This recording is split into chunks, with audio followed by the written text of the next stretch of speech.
I love the story of a conversation at an English country house at a dinner party, where the hostess started up the question of death and asked the various guests what they thought was going to happen to them when they die. And some thought about reincarnation, and others thought about various kinds of different planes of being, and others thought they were going to be annihilated. But none of the guests had answered except Sir Roderick, who was a kind of a military type, but a very devout pillar of the Church of England. He was the church warden, chief of the vestry in the local country parish. And the lady said, "Sir Roderick, you haven't said a word. What do you think is going to happen to you when you die?"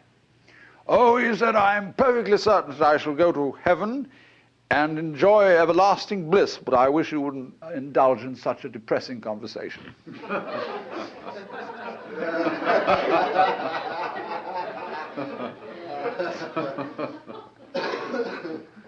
That's true, isn't it? Death in the Western world is a real problem.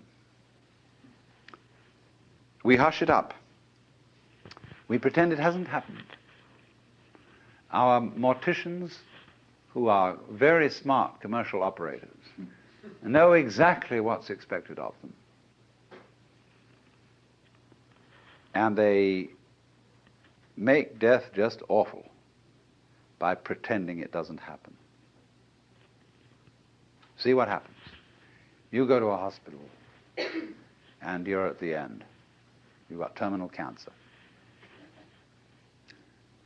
And all your friends come around and they wear false smiles and they say, "Cheer up, you'll be all right. In a few days from now, you'll be back home and we'll go out for a picnic again." The doctors have their bedside man. You see, a doctor is absolutely helpless with a terminal case because a doctor's, by social definition, a healer. And he's not allowed to help you die. He's out of role. Even though, he may sneak behind the rules and do it, but he's definitely, he's got to heal you. So he's going to keep you indefinitely on the end of tubes and all kinds of things. While there's a certain grave demeanor to all this, and all the nurses are so pleasant and so totally distant because they know this is death. And they mayn't be frank with you. That's why they feel distant. It's not that they're not concerned. It's not that they're heartless people, but that they just don't know how to be frank, like lots of people when they meet a drunk. They don't know what to do with a drunk because he's not behaving right. And so when you're dying, you're not behaving right. You're supposed to live. See, so we don't know what to do with a dying person. We don't get around that person and say, listen, man, I've got the news for you. You're going to die. And this is going to be great. Look, no more responsibilities. Don't have to pay those bills anymore. Don't have to worry about anything. You're going to just die. And let's go out with a bang. Let's have a party, see? We'll put some of that morphine in you so that you won't hurt too much.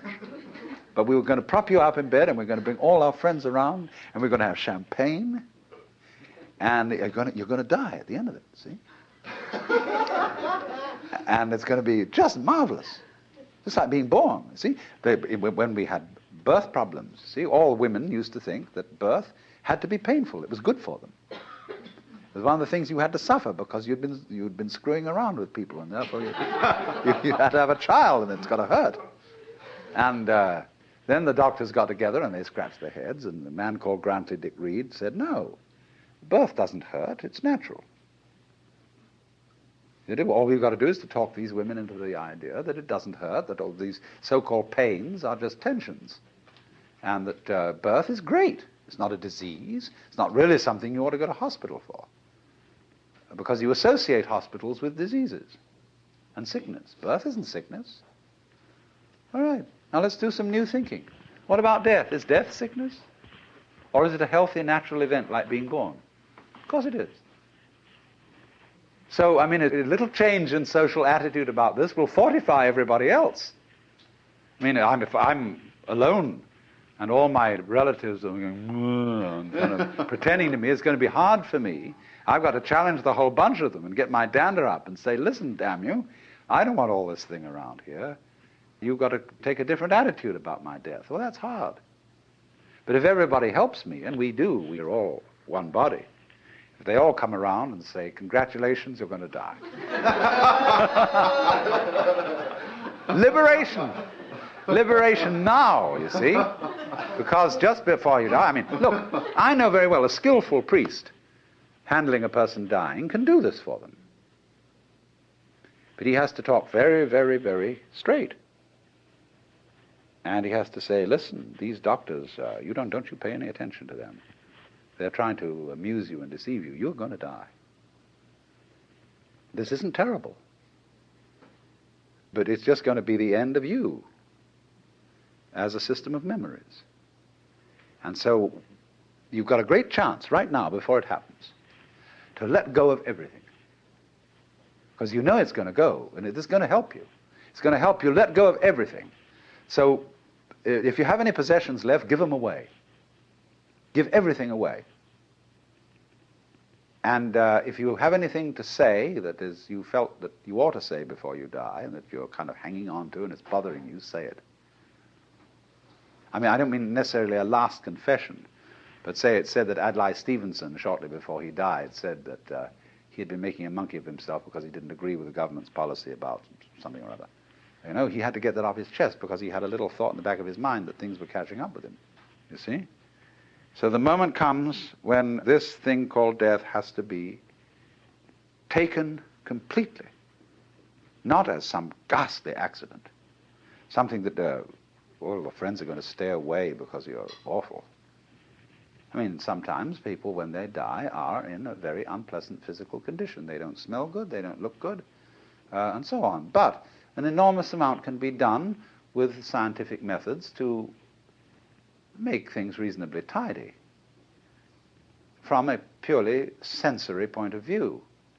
But the main thing is the attitude that death is as positive as birth and should be a matter for rejoicing, because death is the symbol of the liberation. There is a wonderful saying that Ananda Kumaraswamy used to quote. I pray that death will not come and find me still unannihilate. In other words, that man dies happy if there is no one to die. In other words, if the ego has disappeared before death caught up with it. But you see, the knowledge of death helps the ego to disappear, because it tells you you can't hang on. So what we need, if we're going to have a good religion around, that's one of the places where it can start. Having, I don't know, well, nowadays I suppose they'd call it the Institution for Creative Dying.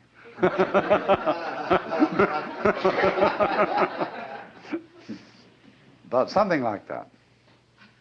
And you can have one department where you can have champagne cocktail party to die with, another department where you can have glorious religious rituals and priests and things like that, another department where you can have psychedelic drugs, another department where you can have special kinds of music, anything, you know.